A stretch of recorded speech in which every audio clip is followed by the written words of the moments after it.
Hi guys, this is the continuation of part one, where I explained how baptism at 8 is psychological and spiritual abuse and a form of mind control. And I'm going to let you know that preparing this, what I'm going to say today has got me really emotional. I've seen this pattern, but I've withheld sharing it as clearly as I will today because I haven't been ready. And it takes a lot of courage to say what I'm going to say here today. So, when a child participates in meaningful rituals like baptism, the events get woven into their sense of self, and it gets wired into their nervous system. And they make a promise. And as they grow into adults, they want to be known as someone who keeps their word. And their identity says, I'm a baptized member. I made the covenant with God. This is who I am. And once someone has publicly committed to a belief or an identity, they often experience this internal discomfort if later in their life evidence starts to point in a different direction. And this is not a speculation, this is human psychology. And the term is cognitive dissonance. And it's what happens when one's whole worldview is challenged.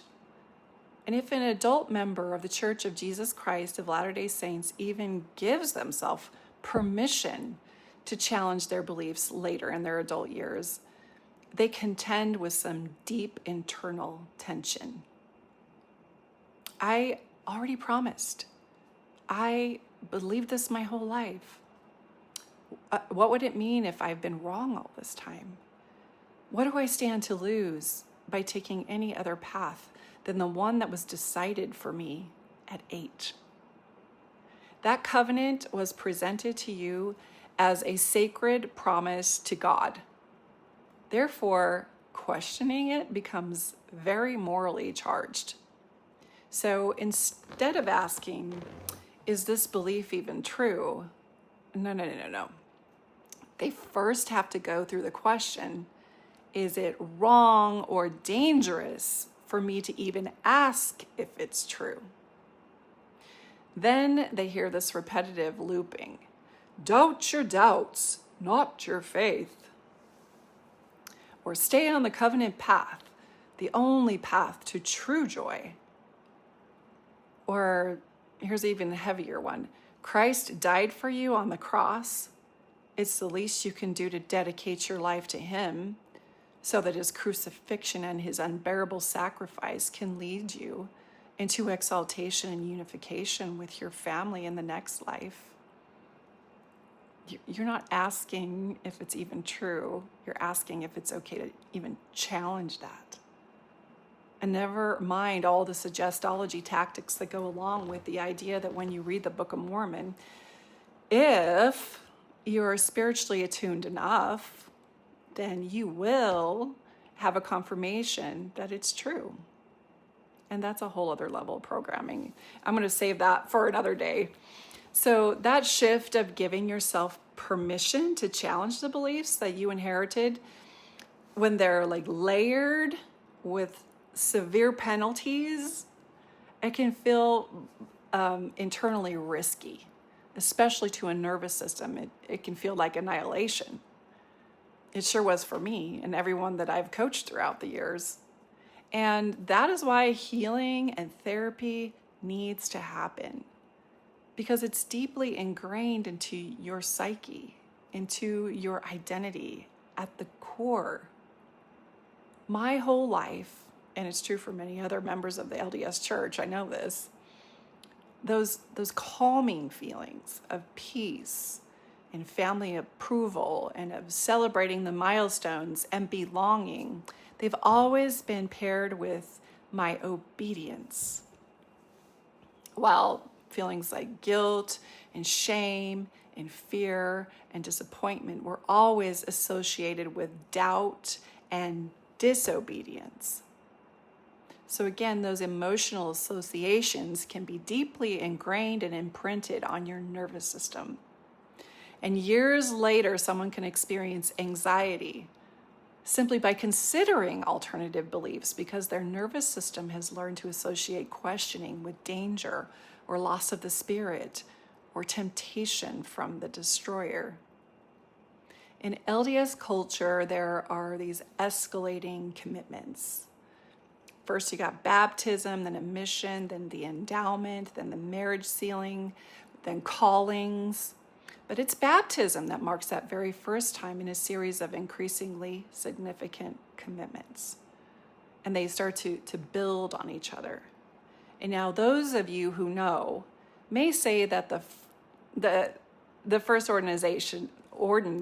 think it's an ordinance, is actually a child's blessing. And I dare say this, that the fact that a child's name goes on the records of the church at the very time of their birth should alert people who understand the concept of true sovereignty and independent thinking and a soul's right to work out their own life and find their own path.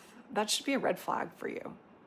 But for the LDS people, they've been conditioned to find comfort in knowing they belong to the church, that they belong to the church, that they belong to the church, not to themselves. They belong to the church, and they're put on the records to be tracked like livestock. And they receive this token ring at 8 called the emblems of belonging, with the temple as a symbol. And they proudly sing the song as children, I belong to the Church of Jesus Christ of Latter-day Saints. I know who I am because they told me. I know God's plan because they told me. I'll follow him in faith and belief and obedience. Latter-day Saints believe. They belong to the church so much that they dedicate their own infants to a path that's already been chosen for them. So the internal reasoning becomes, well, I've already committed once, and this is the next step. I need to continue on the covenant path so that I can receive all that God has in store for me. And because they've been reminded over and over in this confirmation loop of intentional repetition that they are to think celestial and that the covenant path is the only path to true joy, because that's what the prophet has told them. And they have been singing the song to follow the prophet, follow the prophet, follow the prophet to these hypnotic rhythms their entire life.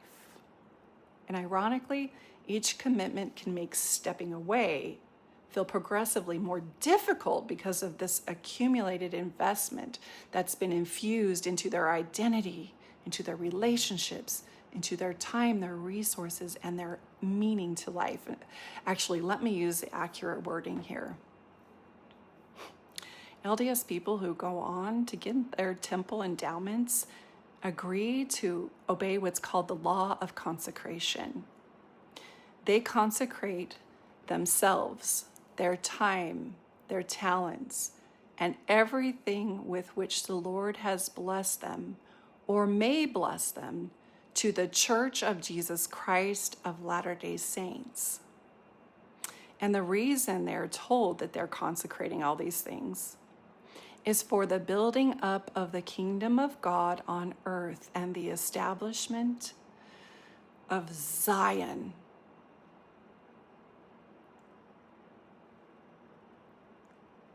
In fact, active members of the Church of Jesus Christ of Latter-day Saints make every life decision through the lens of the doctrine because the doctrine has been positioned as their inner compass, rather than or instead of their organic, intuitive knowing.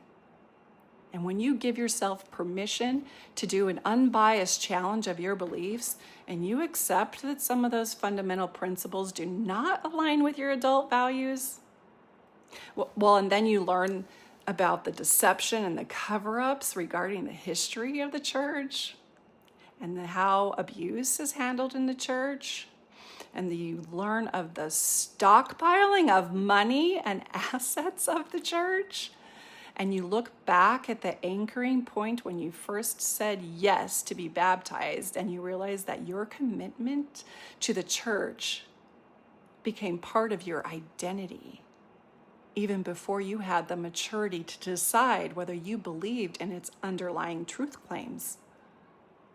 Quite frankly, not everyone has the wherewithal to undergo the psychological untangling that is required when you've been deeply rooted in a framework that you have outgrown or that no longer makes sense to you. But it's happening on a collective level. The outflux is growing because we're starting to undersee the patterns. But LDS people will defend their position. They'll protect the image of the church so that they can maintain the identity that was given to them, rather than make the radical choice to endure all that comes with leaving and discovering your identity for yourself. And this is exactly how the church would have it. I'm explaining ancient patterns of mind control, my friends. And when you're inside the bubble of indoctrination, you feel safe. And you feel certain, and you feel righteous, and you feel chosen, and you feel protected, and you feel favored because you believe it's the truth. And your nervous system has been trained and conditioned to identify the doctrines as truth, and that challenging the doctrines would mean annihilation. This is not freedom of thought. It is mind-bending, cattle herding of what is intended to harvest your resources and call it free agency or free will. And it doesn't matter whether the theology adds up. That doesn't even matter if the psychology runs deep enough and it's locked in so that a person's security in the world and their connection to their deepest intimate relationships have been woven and bound in doctrine. They will rarely challenge it, even when logic and reason reveal the unlikelihood of these claims. So if you are in the thick end of this brave deconstruction process of LDS indoctrination, I understand the complexity of this process. I've been dedicated the past 11 years of my life to assisting people who are finding themselves at the exit gate. And I realize how it's going to impact every aspect of your life because every choice was made through the lens of their doctrines. And I also know that it can be overwhelming to risk what felt like security when you've been under its spell. And I want you to know that you don't have to do it alone. I encourage you to reach out to me, and I'll share what I have available to support you in recovering your sovereignty after such a life quake. At the very least, come follow me for more, and there will be more.